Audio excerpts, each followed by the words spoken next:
Get ready. Hold tight. Hold on to your hats, boys. Libos. Hello, good evening, and welcome to another episode of the Wednesday Week. Just what the flipping Nora are your lot doing? I'm still in there. I'm still right behind him. It was just a very well thought out tactical plan by Danny. I want to go. I can literally feel the steam coming out your ears. So it's like a fun little post-game snack. The Wednesday Week. Hello, good evening, and welcome to another episode of the Wednesday Week, a very special episode indeed. I'm Dan Fudge, and I'm here all by myself. Tonight, I'm going to be talking about something else. If you've come here for analysis of Hull City game, it's not going to happen this evening. This week has been an eventful one. After what seemed like a normal day at the races for what are now a mid-table club with a draw away at Cardiff, who knew that the disappointment of not taking all 3 points would be an emotion that most of us would long for, given the week that's followed. First, we had an announcement that the players hadn't been paid, something that we were told was an error on behalf of the companies that the chairman was owed money by. Speculation was rife that this could be a play to maximise interest funds over the financial year as it comes to an end. Others feared the worst, as Dejphon Chansiri essentially ran out of money. Whereas further down the line, some of the more sceptical members of the Sheffield Wednesday fraternity saw this as once again being let down by our chairman. This was then followed by the news of potential ramifications of such an endeavour. Rumours of a 3-transfer window embargo surfaced online, and this was confounded by a 1-0 defeat at home to Hull City, where they scored a last-gasp winner in what was a flat game with a flat atmosphere. Overshadowed by events that were off the pitch, this prompted a number of supporters, groups to band together to release a statement, formally asking the chairman to sell up. Tonight, joining me is a number of representatives from those groups and local journalists to talk about the intentions, the current state of affairs, and of course, the next steps. My role here is simply just to report the news, not be the news. I'm here to bring balance and conversation to the table. I'm a very respectful Dan Fudge this evening. Please don't forget to like and subscribe. I've just realised the terrible timing of me saying that out loud. So without further ado, let's get our first guest on this evening. It's Ian. Ian is part of the, I nearly said Entourage project there because I've been calling it EP the entire time. Ian, you and I have been on TV together back in the days. So tell us who you are and what your role is here. Right, so I'm the chair of the Supporters Trust, and we also sit very recently being got back onto the EP, the engagement panel with the club. So basically, our role has changed dramatically this week as a trust. We've gone from what was seen to be a talking shop, and for middle-aged guys, I think, yeah, which I hope I'm not seen as, although I am, yeah. And we're trying to be active now. What we've done, I think, I hope, as a trust, as we've got back on the engagement panel, is mobilise the rest of the guys who are the fans groups on there, come out as one, making statements as one. And I think, for me, it's been a fantastic thing. It's really energised everybody. And off we run. The protests, whatever you want to call them, the statements, the trust are really motoring along now. We've been in contact with the EFL, we've been in contact with the FSA, and obviously the situation at the club now, for me, is untenable for the chairman. Yep. So tell us about the emergency meeting. There was a lot of chat online straight after the meeting of people saying, well, the club weren't even there. They weren't invited, were they? I think very much originally, the idea is there is a representative from the club, who sits on the engagement panel. Mm-hmm. When the invites go out, I would imagine that he gets one automatically.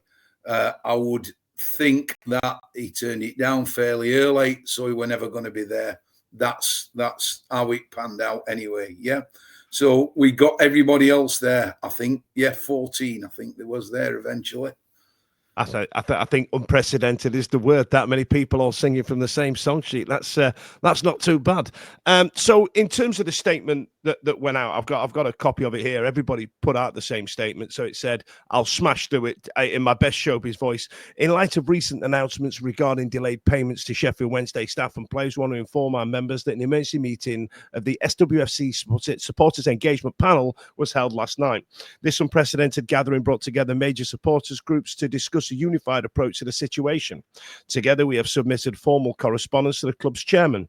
We've requested clarity on circumstances surrounding the current situation, future safeguards, and alternative arrangements if the financial challenges cannot be adequately resolved.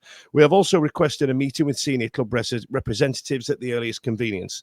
And then it was us talking as a podcast. We remain committed to advocating for transparency while supporting our club, players and staff during this difficult time.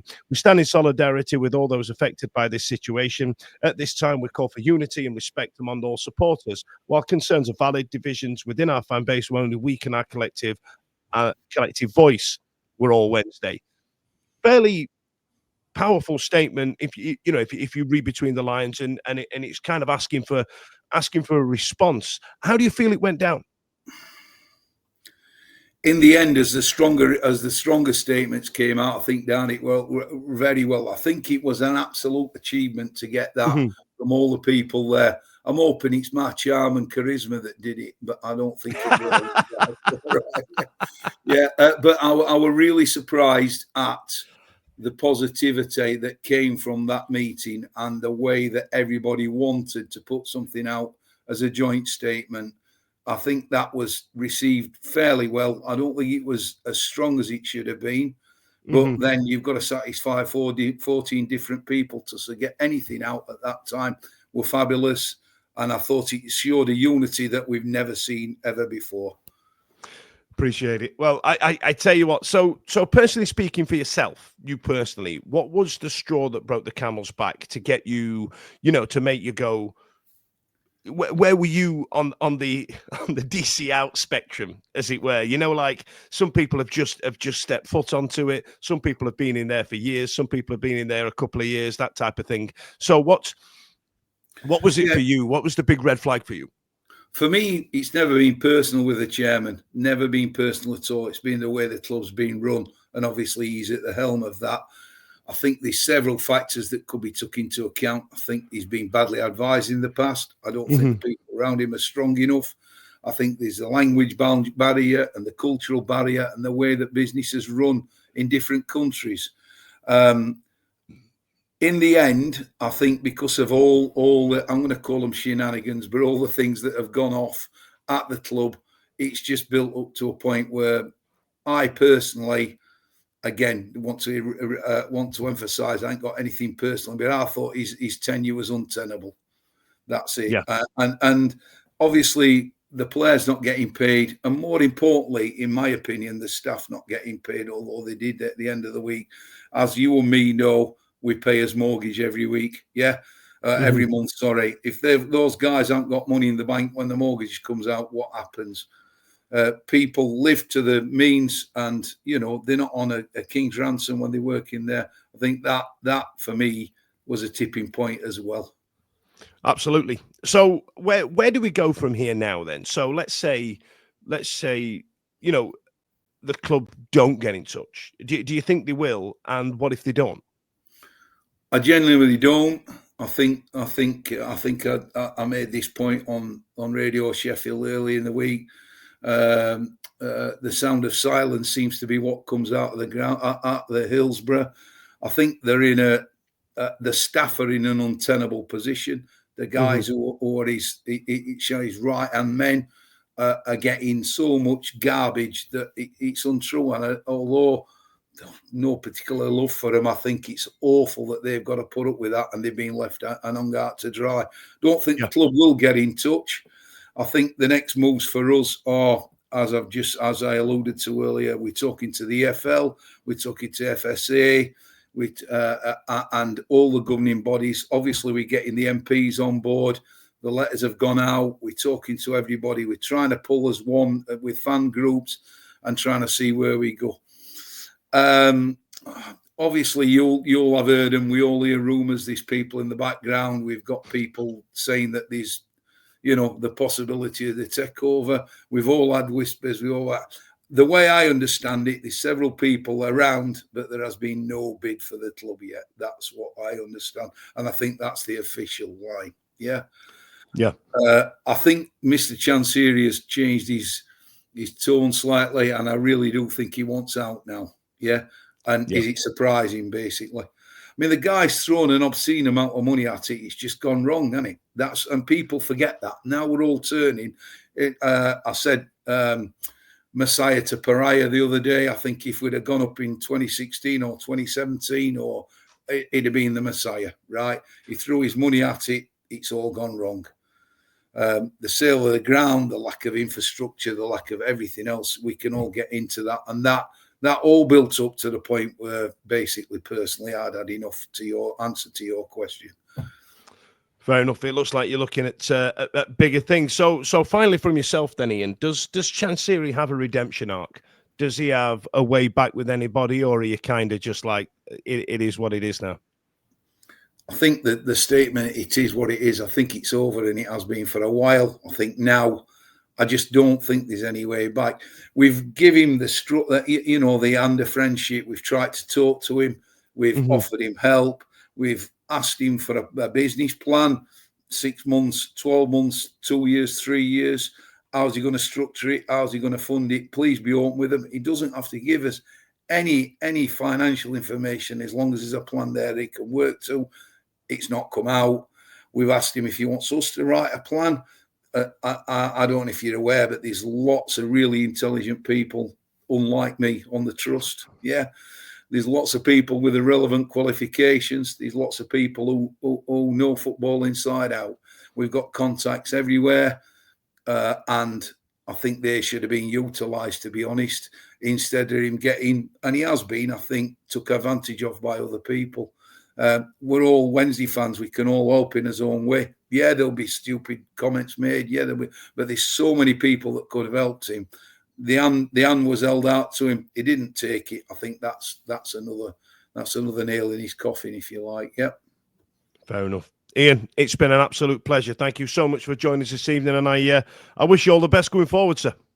Thanks, Dan. Thanks for letting us on, mate. Cheers. My pleasure. See you later.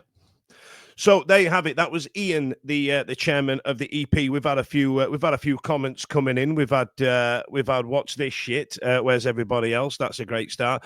We've also had the club will likely ignore its own engagement panel, which is quite frankly frightening.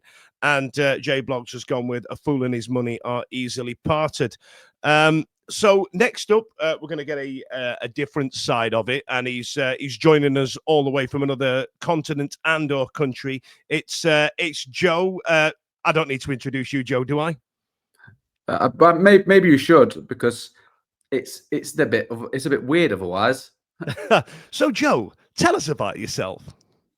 Yeah, let's not do that. I take it all back. Right, fair enough. Fair enough. All right, listen, Joe, Alex has been in the news, painted a bit of a dim view of the ramifications of what would happen if we didn't pay the bill on time today.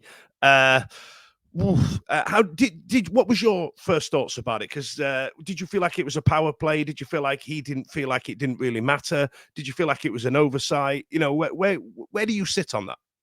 I think it's very difficult to say with this stuff, because there's only one man who really knows what's going on.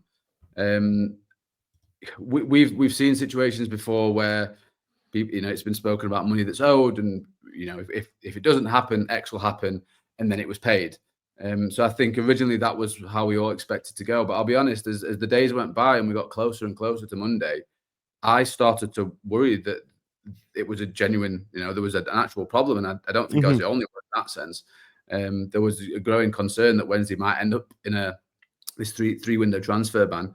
And look, the long and short of it now is that we are 1 day away from that ban. So any default between now and I think the end of June, Wednesday will find themselves with a 3 window transfer ban, which would be a catastrophic situation to be in.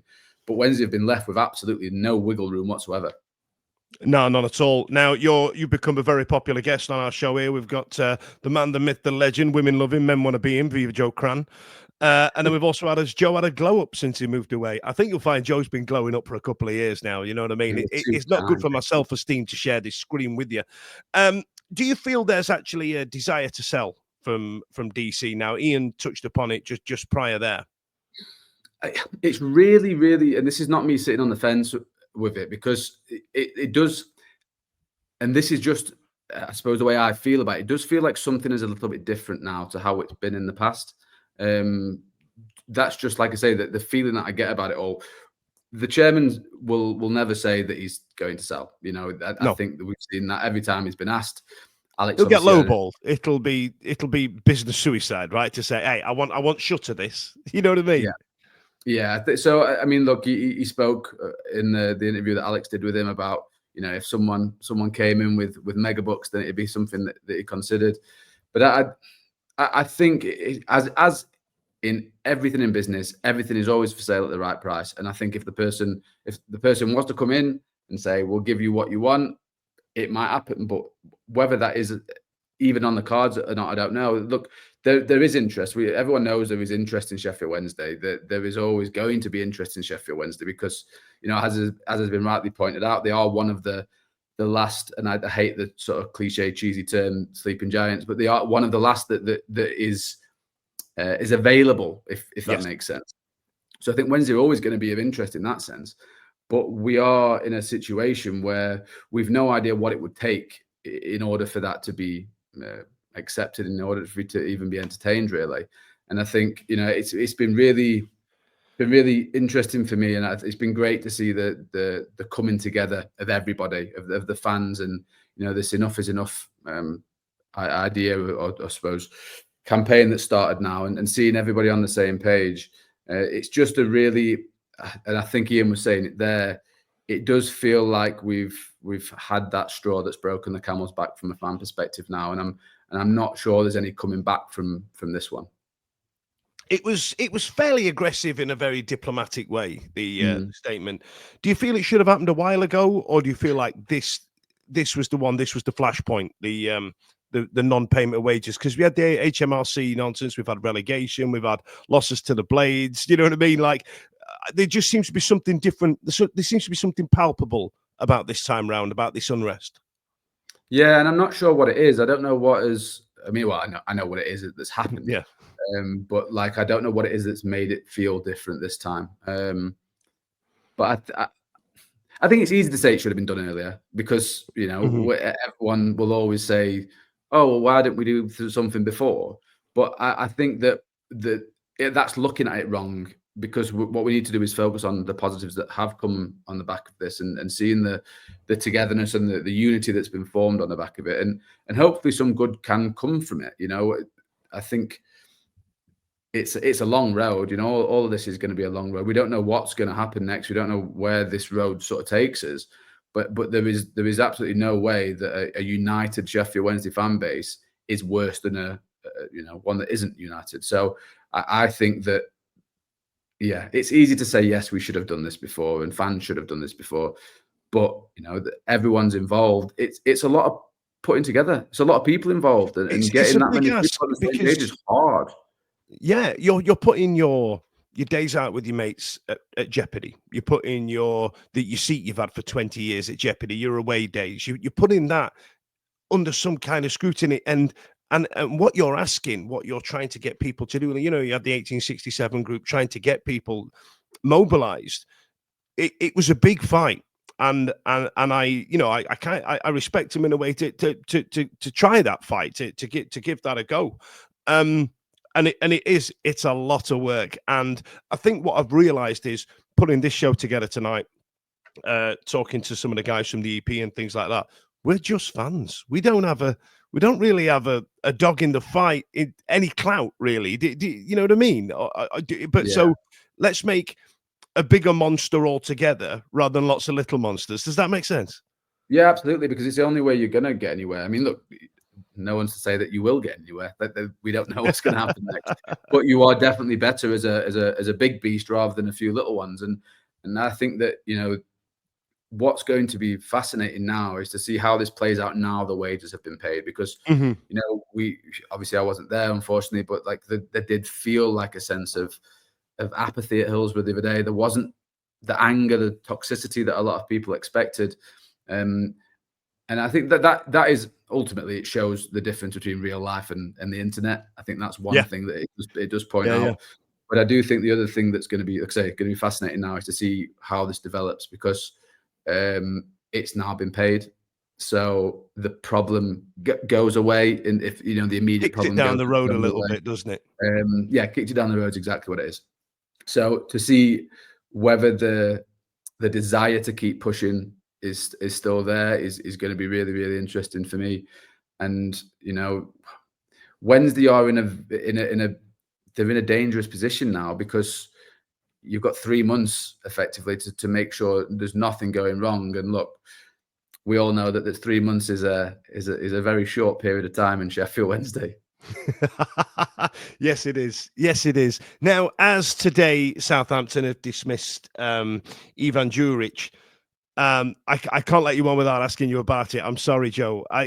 Is there any truth to that? Have you heard anything? Has the grapevine been rattled, or has everybody just put 2 and 2 together and come up with 4.5?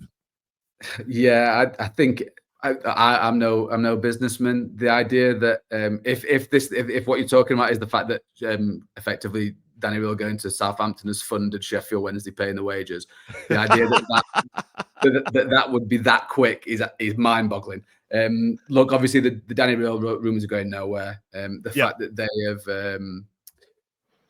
they've announced that they've got an interim for the end of the season, which suggests that they're not rushing into anything right now. That pours fuel on the fire as well. So this ain't going to go anywhere. And I think that Danny's comments after the whole game, it felt very. Thanks very much for the memories, didn't it? Not to say that it is. I didn't like it.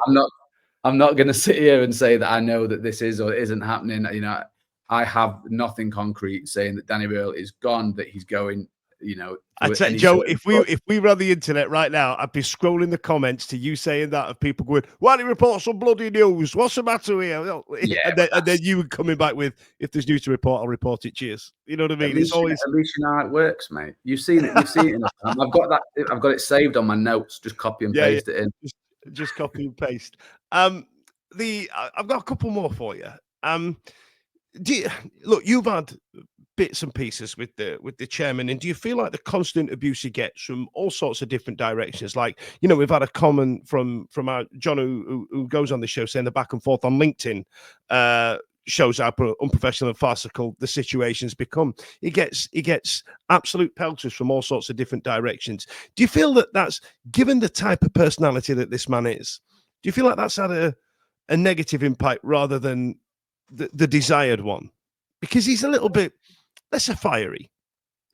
I don't think when you have an owner of a football club, and let's be honest, if we're being frank, so much of it's gone over the line. There has been so much said at various different points, whether it's been personally insulting to the chairman, as a human being, whether it's been about his family, his kids, all of that is so far over the line. And every time something like that happens, there is no doubt that it's hurt the relationship, hurt the situation, and the back and forths. They don't help. And it's one thing going to somebody. The way I see it is, you can't send someone an abusive message and then when they reply, go in, "Oh, that's unprofessional." It's like, what? That's not if that happened in the street and you went and called someone names and then they called you names back, you wouldn't go, "Oh, well, it's very unprofessional of you." Like, I do think there's an element of like the internet being the internet, and all of this, the stuff that is not constructive, the stuff that is purely abusive, that is purely insults. None of that is ever going to help the situation or help mend anything. No, not at all. Now, lastly, Joe, just a quick one. There's even been a rumor of a bidder from Africa. Have you heard anything? Has anything come in, or did somebody just make that up on the interwebs? I'm not sure if you know, but Africa's quite a big continent. Just Africa. You know what I mean? Just you're in there. I think. You're in the whole country. You know what I mean? I thought you might have. I've heard nothing about any African links. But hopefully, if that is the case, it'll be on the phone to me because I'm closer by. Yeah, because you're in Africa. Joe, it's been an absolute pleasure. Famous, easy to get around. That's it. That's it. Famously easy. That's it. Listen, thanks a lot for joining us, man. You're an absolute pleasure. Thank you very much. We're going to move on to the next guest. Cheers, Joe. See you later. Cheers, Dan. All the best. My pleasure. Okay, so we've had a few more comments coming in. We've got Sharman said Chansiri will cash in on Danny just to spite us. And my mum's been on. My mum's watching. She says Saturday at Hillsborough was awful. Not one fan I spoke to had anything good to say. Everyone was peed off. So thanks, Mum. Thanks for watching. I think that's the first time she's watched me in about 15 years on this show. So listen, let's move on to the next guest. We've got Adam. Adam, I'm gonna ask you to unmute. So I appreciate you sitting in the background like a work call, and then at the end of it go, no, nothing from me. I really like it. That was all right. I've had far too much experience of doing that. Adam, listen, welcome to the show, brother. Tell us who you are and why you're here, and tell me who you are and what you do. So I'm Adam Eccles, and I'm here as the representative for Armed Forces Owls. For those of you unaware, myself and a colleague, Adam Thompson, who works in the Army, set us up in 2022, and we've been running since then. We do charity events, we've raised money for Essex Food Bank, we've done football events on Saturdays for veterans. It's basically a mental health gathering, I suppose, for people who've gone through similar strife, just for us all to be able to meet up on match days or externally from that, and just be around people who are like-minded. So you've gone on record a couple of times. I remember Remembrance Day being a point of chagrin with you fellas as well. In terms, you've gone on record with your frustrations with the chairman. Were you done already by Remembrance Day last year back in November, or was that the straw that broke the camel's back for you, or was it this time round with the later on there was HMRC and then there's the non-payment of players? Where was it for you? For me, I don't want to speak for all of the guys in our group. For me personally, it was long before that. Yeah. I think the amount of fiscal irresponsibility that's been on show for quite a few years has been astonishing. I'm not too surprised that it's been allowed to go on for as long as it has, because there are far worse clubs in far worse positions than we are. Reading are currently in that position. We could be down that line in the not too distant future. Bolton got very close. The boys that are Reading. No, they're a fantastic business model to follow. Do you not remember? It's been a long time coming for me. I think whether it's his decisions or representatives of the club that eventually get some good things put through, a couple of things do come through where you're like, oh, actually, maybe you never know. There might be some change on the horizon. And then 3 weeks later, you're slapped with players haven't been paid, or some next controversy. It's not good. I think there's far greater options out there, and I think sometimes a lot of the fan frustration with protests and fear of antagonising the club is because there's always the worry about what could be worse. You know what I mean? Mm-hmm. Like there always could be worse in that regard, but you'll never know what's better if you don't see it. So exactly that. So after so long, there was 14, Ian mentioned at the top of the show, 14 different fan outlets together, all unified in their message. Is that something you wanted before? Are you genuinely are you happy this has happened now? Massively so, yeah. I'm not wanting to throw Ian under the bus at all here, because he is quite new to the group, but I heard him mention something earlier that I do want to set straight on the record. Club representatives were not invited to that meeting. So we hold engagement panel meetings with the club on it's meant to be a regular basis, but unfortunately the chairman's not always in the country. It can be hard to get meetings organised because we need a majority of people there. But we have internal meetings before that, usually to try and discuss points of topic, to try and see what we're going to discuss with the club when we see them, so it's not a waste of time. Now, unfortunately, it can end up being a bit of a waste of time because you can only ask 3 questions, and Chansiri likes to talk a lot and doesn't shut up. But on this occasion, the club weren't invited, and it was an opportunity for us to discuss what was going on. So yeah, this wasn't the club ignoring us. This wasn't the club, for all the stuff that they've done wrong, this wasn't one of them. I appreciate you putting a pin in that. I mean, to be fair to Ian, he did say this is probably what happened. And it could have happened. He's new to the engagement panel process because the trusts have only just come back. I'm really glad that they've come back. It's good that we've got that voice on there. I do agree with one of Ian's points in the fact that I don't want him to take this as a big thing, blowing smoke up his ass, but the arrival of the trust has really coincided with quite a few of the quieter people in the engagement panel, sometimes being a little bit more open now because there's another big voice there who's saying stuff that some people are probably a bit scared to say, I don't want to say. But yeah, the fact that all of us have been united has been fantastic. There's always going to be disagreements with how things go forward, especially in a group full of so many different types of people.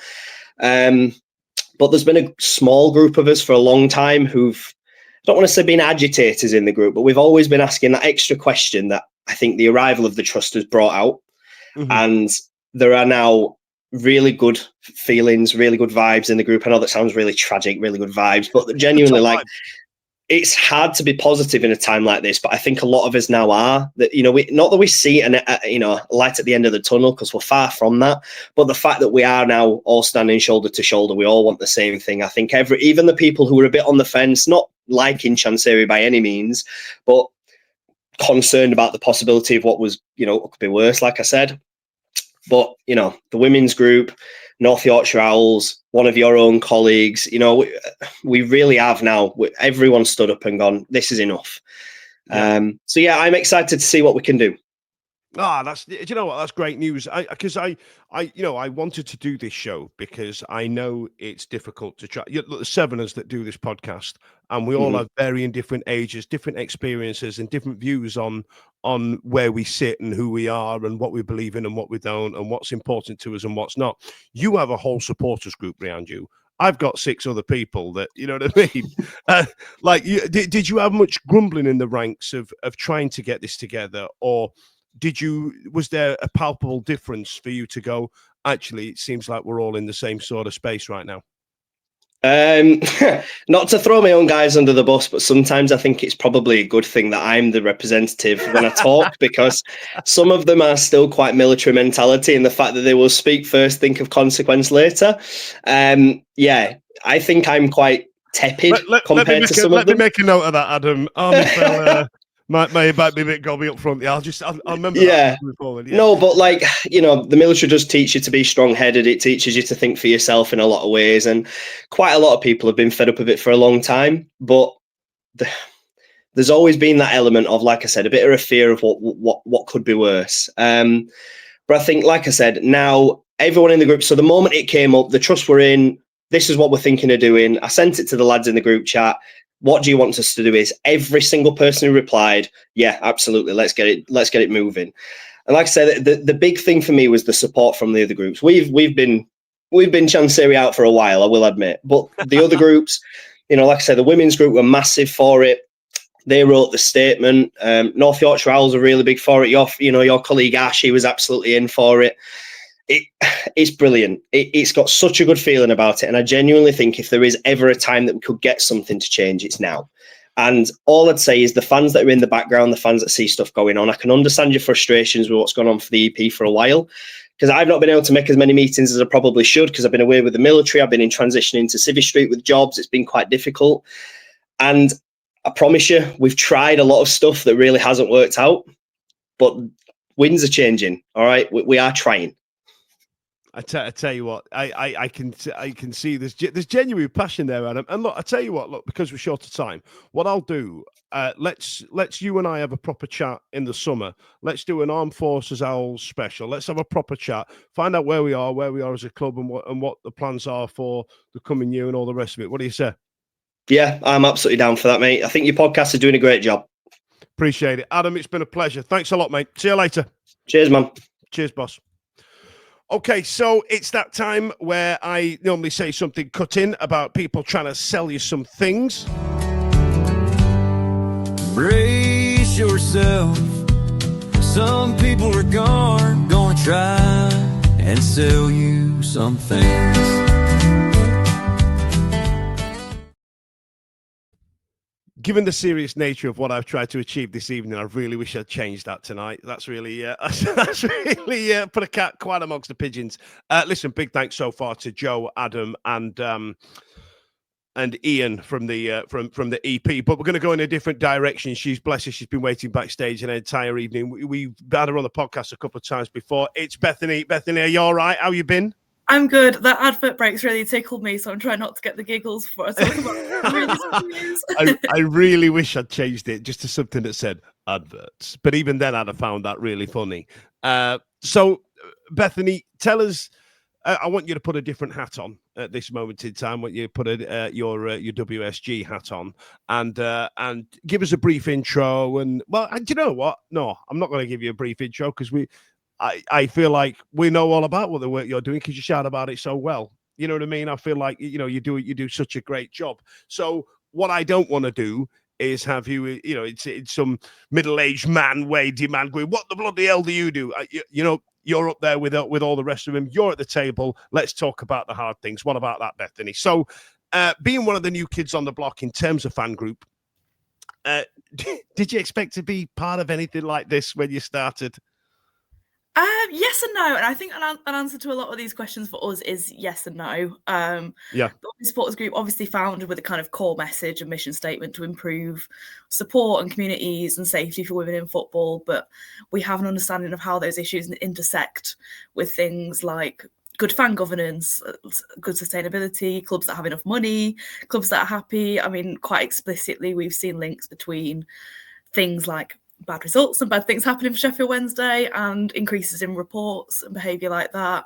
So there's that really explicit link, but there's also, I just guess, the idea that our kind of mission is easier when we're at a club that functions well. So yes and no, we have always had it in the back of our heads that this is something we have to care about and we want to care about, but here we are. Here we are again. So do you feel like there was any hesitancy to get involved in something like this? Because there's an element of, a few of the guys who spoke this season have talked that they've had to talk some people round essentially, or try and change the language somewhat and things like that. Did you have any of that? Again, yes and no. We kind of understand that working with a football club is very important to what we do. Again, if we have to work on things like reports or safety, it's really imperative that we have that kind of two-way communication with the football club. But I guess our kind of fan and supporter and kind of internal women supporters group networks have been really important in that. We've got all of our decisions kind of backed up by our working group and our membership. So being able to keep them up to speed and get feedback regarding kind of like where we should go with these issues and how we should act on them has been really, really important when something is like so dynamic and changing so quickly. But with them and kind of having a good kind of trustworthy group of core members that we can be like, right, this is how it's changed. This is what's happening. Where do you want the women's group to go with this? And how do you want us to support you guys in these things? That has been, I guess, our backing really, and that's informed how we've moved forward with this.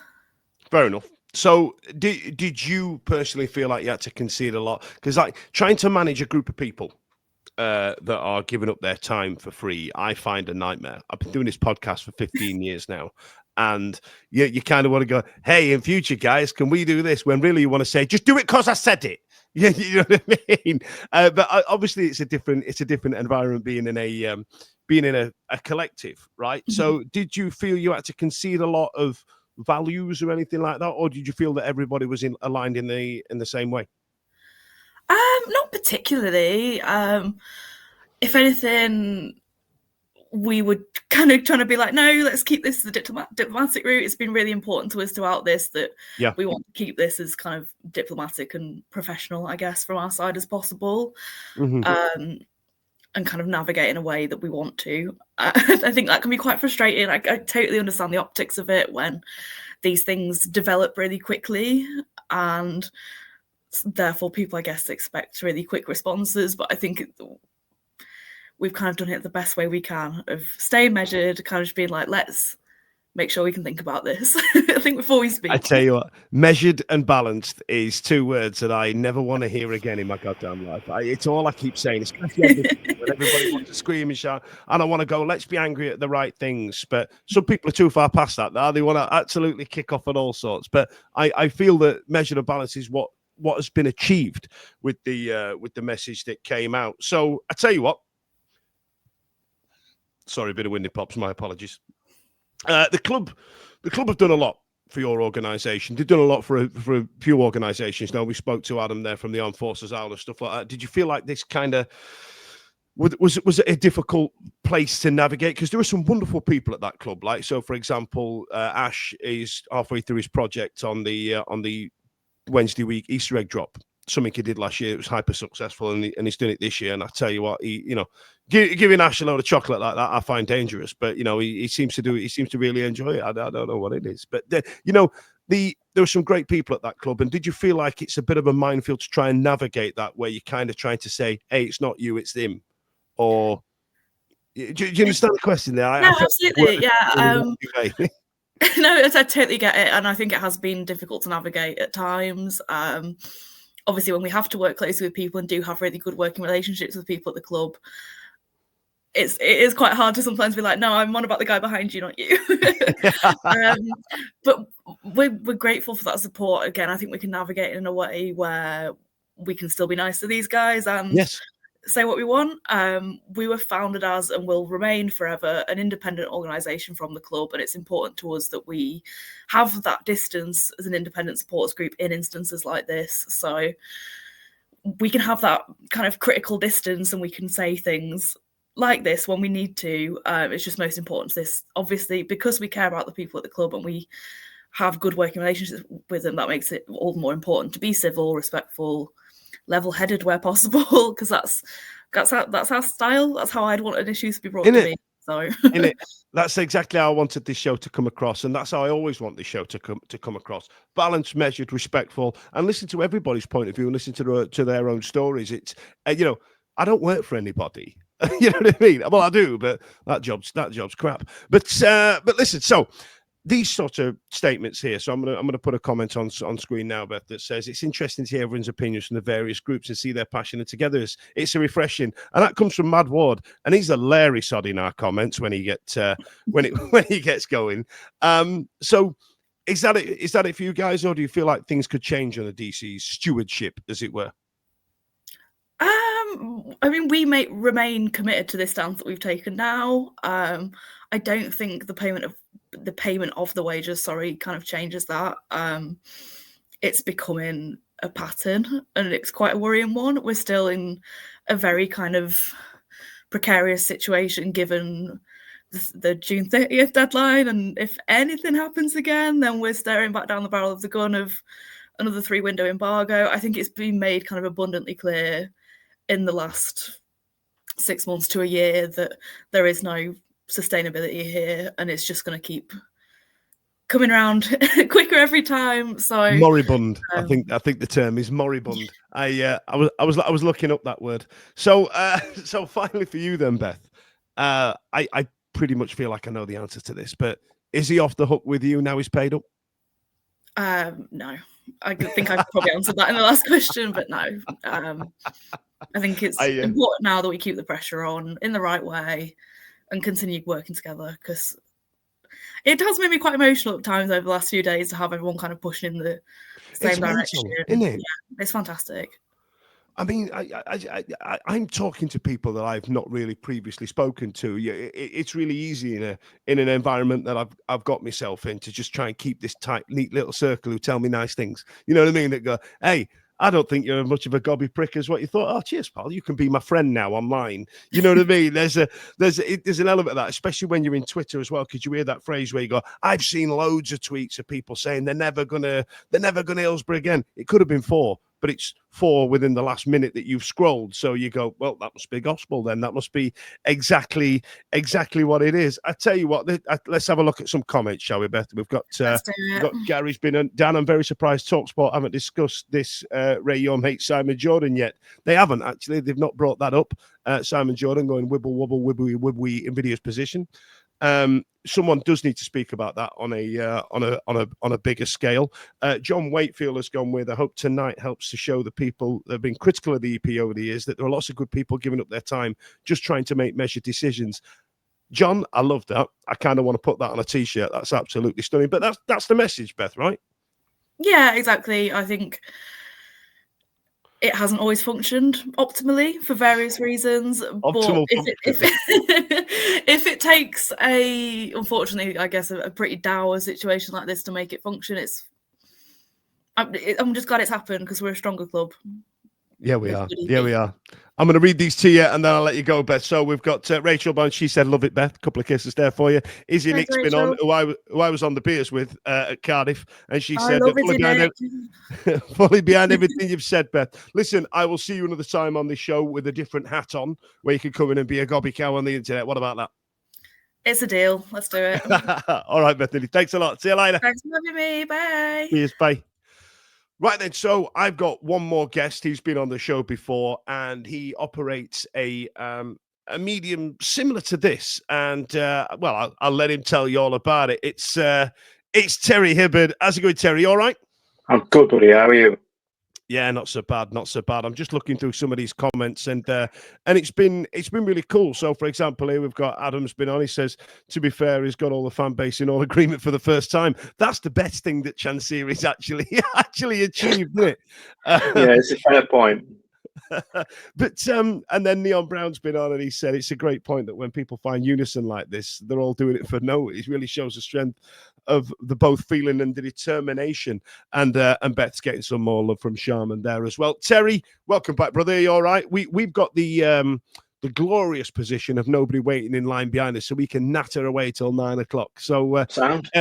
Just like I said to Beth, I know you've been one of the panelists on the show before, but can you put your different hat on and tell me what it is you do? Tell me about Owls Online. What is it? It's an online forum. We've been around for quite some time. I've been involved in it, now 20 years almost now, from when the internet became a thing, I think. You'll be up for parole soon, Terry. Oh, tell me about it. Yeah, and we've gone through various guises, and Sky were involved in that at one point, and we fell through the floor at one point because they pulled the plug, but we're still here. And it's very different to what it was now, Dan. I mean, I'm the one that drives the X channel primarily. Nobody else does it anymore, and I think the difficulty for me is with a forum. Obviously, people have their own voice, and I don't come across as the voice of the forum. I don't see that as my the facilitator of conversation is the way I like to look at myself, Terry. So I assume you're the same, yes? That's it. People have their own opinions, and I know, you look around the internet. It's interesting, as you just said to Beth then, about 4 people saying something, and it's a that opinion. And I've seen a few recently about our forum, which actually made me laugh because there are some vociferous people on there, and they have very, very strong views. Sometimes probably I know they go over the line. But that's certainly not my view. I let other people have their say. But just listening to everybody else, yes, everybody, I think most people now are singing from the same hymn sheet. And I don't think necessarily that I got the sense that people weren't not really singing from the same hymn sheet. It was just how they were singing. Yeah. More than anything, we were singing. Hell of a catchphrase, that, Terry. Have you practiced that? That was all right. No, I am. That was definitely off the top of my bald head. But but now, this, I think it's almost like become the straw that's brought the camel's back recently. We all sort of wondered what might come next. And it's just, again, I just found myself sort of chuckling when the announcement came out Friday night that the bills are not going to be paid, and instantly, I think yourself said it, Dan, as well, that get ready, come Monday, the bills are going to get paid. And he'll pull it out. And sure as damn it, it's happened again. But I think, I've said it before, and I certainly said it online, and that people make mistakes, and I think we can all accept that people make mistakes. Even in football, people can make mistakes. However, when you're making the same one over and over and over and not learning from it, sorry, but it's just not going to wash. It's just not going to wash. Fair enough. You're in a unique position, like I am, like I said at the start. Have you got a personal opinion on how it should play out, where you are with the chairman and things like that? Because, a lot of people have asked me where I stand on it, and I think change needs to happen. And I feel like the EP and all the rest of it that's happening right now, there's the definite movement there, and it's a movement that is, what's the word, comfortable for me. You know what I mean? I'll go, okay, yeah, that is a movement I can get behind. Now, no disrespect to Jim and Rob, and I did try to get them on the show, but calendars didn't align. I just wasn't in that space yet to start chucking the tennis balls, and some were, and please don't think that that's a dig at those guys. I just wasn't there yet. You know what I mean? It's like being in a relationship and someone drops the L-bomb first, and you're like, I think you're all right, but I'm not there yet. It's kind of like that. I don't know about you. Were you in a similar sort of place? 100%, 100%. And I think the other thing as well, again, you talk about how people perceive things online, and if you weren't with one, you were against them. But even though that wasn't necessarily the case, but that became sort of a narrative that was built around these things. It wasn't the case. They kind of had it bestowed on them a little bit, didn't they? Yeah, that's exactly. At the end of the day, Rob, Jim, and everybody else, that's involved. There's absolutely no doubt in my mind. They want the best for the football club. We just all go about how we express that feeling just differently, and that's just the way it is. And then because then it just descended into this. Oh, I'm more of a fan than you. I'm more invested than what you are. That's not fair. That's not fair. And so yeah, we're very much like you. But I think now, yeah, we are all on the same page. I do think that people generally want to change anyway.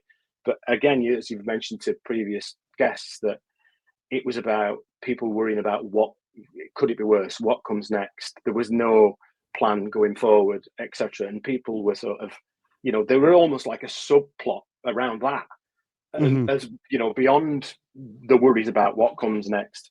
But now, yeah, as I said, it's just you look everywhere, and it is now everywhere online. It is, be it on forums, be it on social media, be it everywhere. Yeah, people want change now because we just can't see a way forward. As I said, we lurch from one door that's got disaster behind it, that closes, and then another one opens and disaster's behind that, and then that closes. When's it coming again? Because that's all I'm expecting as things are right now. When's that brown stuff finding the fan? Exactly right. The brown stuff. When's that finding the fan? Have you? I tell you what, like you were talking then about things such as looking behind one door and looking behind the other, and all we're seeing is just shit behind each door. Every now and again, we get thrown something: a comeback against Peterborough, a playoff final win, things like that. And now we're like 10th in the league, so that sometimes we're winning, and sometimes we're doing really well, and we've got this great manager. And every now and again, we get a little nugget, we get a little palate cleanser, as it were, just to go, hey, all that shit and that last. Yeah, getting a moose-boosh of success, and we go, oh, I forgot all about that. And to be fair, the 1867 lads were going, all we need to do is win at the weekend, and then you lot will forget about us. And to be fair, there's some validity around that. So, in your capacity as this moderator online, I know I struggle sometimes with it. Is like on one hand you've got genuine concerns, and on the other hand you've got people that just got mug on because we've lost to the Blades, or yeah, you know what I mean. And you're like, hang on, what's whinging and what's a genuine concern? Because my timeline's an absolute shit show. Is yours the same? Yeah, it is. It can be an absolute nightmare. I try and sort of sit myself somewhere in the middle so far that I've got bloody splinters where they shouldn't be. It's really difficult. But again, as I said, people have opinions, and they're entitled to their opinions.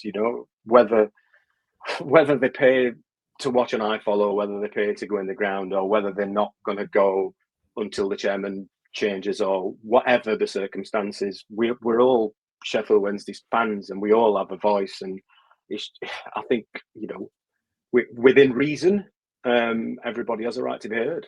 I mean, you were talking about the engagement panel, and I was one of the people in the original one.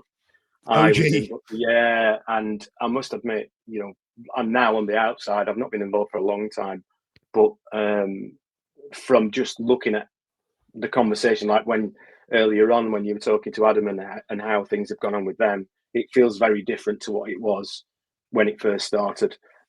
But there are still some parallels still about the chairman wanting to talk a little bit too much and the same subjects getting covered. But at least now, by the sounds of it, we're not getting questions around why is our left back wearing number 2, which was one that came up very early on in one of You've the got first 3 ones. questions and somebody wasted it on that. Brilliant. Yeah, exactly. Brilliant. Let's look at some of these comments, Terry. Let's see what we've got. So Sharman's been on. He says it's the community that will sustain Sheffield Wednesday, irrespective of the ownership or success of the club. I love it, and I've done for 35 years, and hopefully I'll do it for another 35. That's just an uplifting message there. And then from the other side, in fairness, the 1867 group was desperation as born out of frustration that nothing was happening.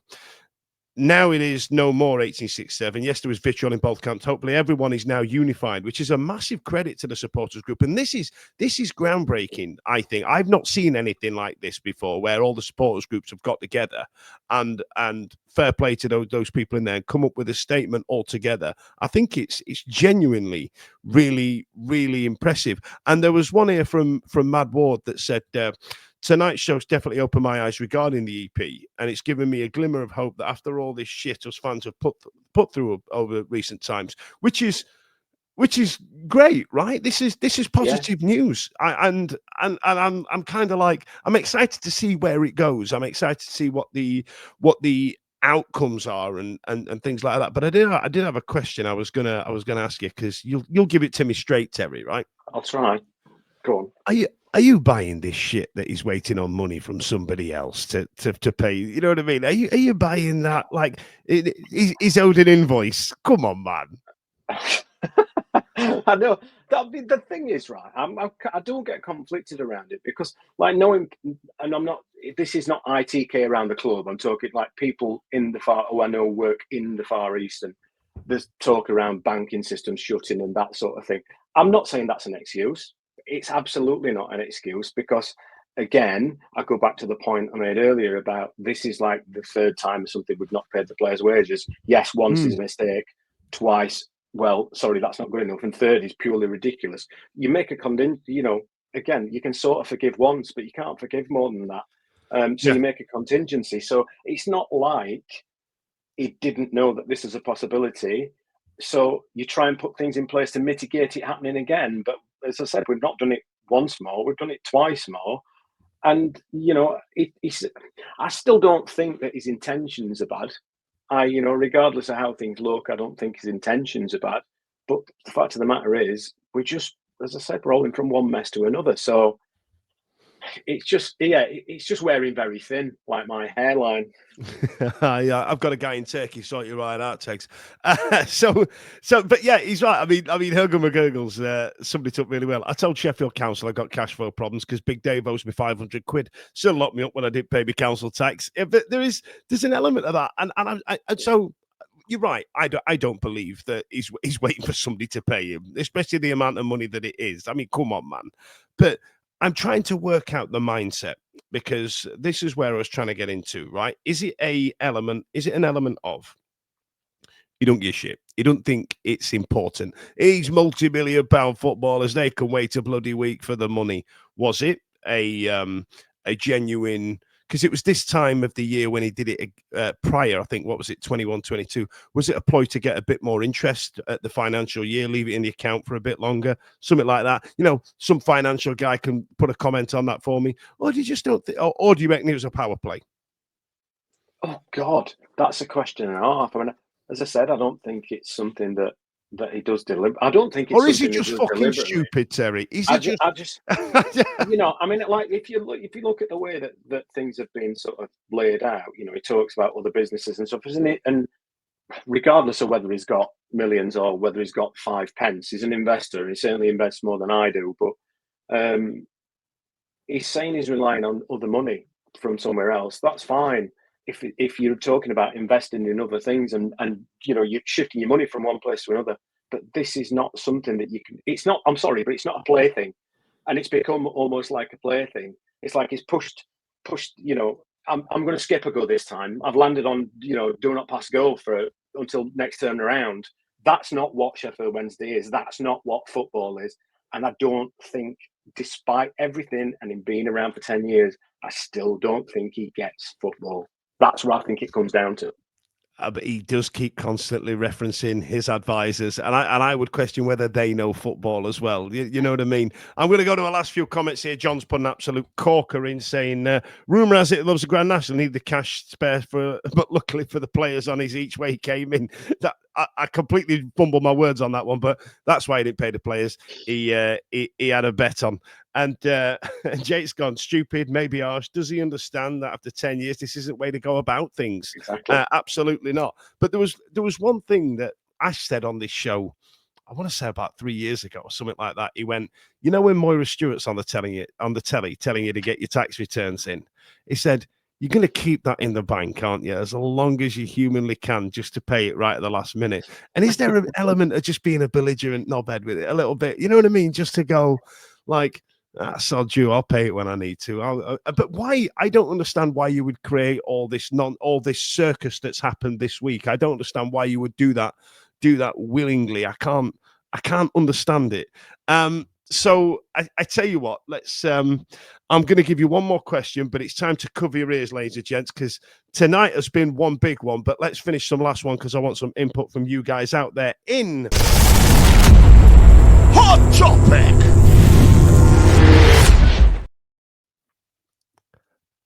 Do you know what?